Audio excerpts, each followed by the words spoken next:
Hello friends, good evening. কেমন আছো তোমরা? আজকে ইচ্ছা হলো একটু পাস্তা বানাই। বাচ্চাটাও বলছিল একটু বানানোর জন্য, তাই ভাবলাম তাই তোমাদের সাথে শেয়ার করে দিই। পাস্তা সিদ্ধ করে রেখেছি। এখানে পেঁয়াজ, কাঁচা লঙ্কা, টমেটো কাটা আছে।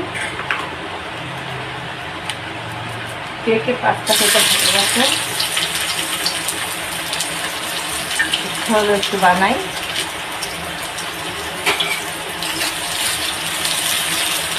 পেঁয়াজটা দিয়ে দিলাম আগে। খুব সিম্পল ভাবে বানাচ্ছি।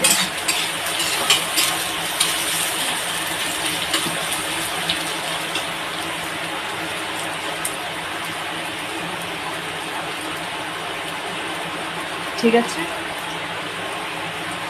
রাখি। ঠিক আছে, রাখি। এটা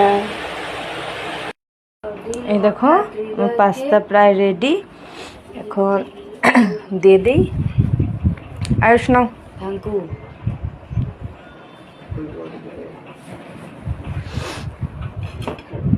নাও, ঠিক আছে, রাখি। এটা